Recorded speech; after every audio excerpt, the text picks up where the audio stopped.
Madame la chef de cabinet, l'événement qui a fait parler un petit peu, c'est l'arrivée des voitures radars en Moselle, des voitures privées. En Moselle, depuis le 19 janvier 2022, effectivement, nous avons des voitures radars qui circulent dans le département.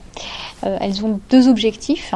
D'une part, améliorer la sécurité routière dans le département en déchargeant en fait les forces de sécurité de ce type de contrôle et en augmentant le temps des contrôles. Et d'autre part, en permettant aux forces de sécurité, ainsi déchargées, de pouvoir se concentrer sur des contrôles plus qualifiés et sur aussi des contrôles de prévention, notamment en termes de stupéfiants, de consommation d'alcool au volant. Le choix des itinéraires, parce qu'on va se dire, ils vont se placer dans des endroits où ils sont sûrs de prendre du monde à 100%, ce qui n'est pas forcément toujours bien au niveau de la sécurité. Le choix des itinéraires est fait par l'État, par la préfecture, avec les forces de sécurité. Donc les voitures radars peuvent rouler sur tout type de route. Et le choix est fait en fonction de l'accidentalité et du caractère accidentogène de la route. On vous demandera pas les immatriculations ou le type de voiture, mais ces voitures circulent en permanence sur le département ? Ces voitures circulent potentiellement, je vais le dire comme ça, 7 jours sur 7, 24 heures sur 24. Elles ont un certain nombre de parcours qui sont définis par l'ESA et donc elles effectuent par mois un certain nombre de parcours. Donc non, elles ne circulent pas 7 jours sur 7, 24 heures sur 24, mais par contre leurs parcours peuvent se faire à toute heure du jour ou de la nuit et en semaine comme en week-end. Ça fait un peu plus de 15 jours qu'elles ont démarré. Il y a déjà des premiers bilans. C'est encore trop tôt.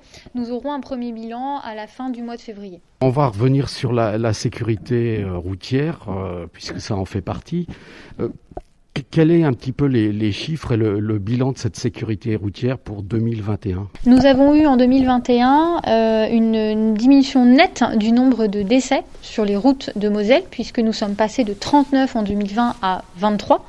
Par contre, je rappelle que la vitesse, et c'est l'objet aussi de l'externalisation des voitures radars que d'augmenter la sécurité sur les routes, la vitesse est la première cause de nos accidents mortels en 2021. Alors cette sécurité routière, vous nous avez dressé le bilan. Aujourd'hui, quelles sont les choses qui vont être mises en place dans cette sécurité routière pour 2022 ? Nous avons effectué un état-major de sécurité routière la semaine dernière pour pouvoir définir avec les forces de sécurité notamment nos perspectives 2022. Nous allons lancer un chantier avec les entreprises de travailler sur la sécurité des trajets, la sécurité routière des trajets. Donc on va travailler particulièrement là-dessus. On va continuer à travailler aussi avec l'éducation nationale sur la sécurité routière aux abords des établissements scolaires et nous allons mener un certain nombre d'actions aussi sur les risques en matière de sécurité routière, la vitesse, la consommation de drogue avant de prendre la route, les distracteurs.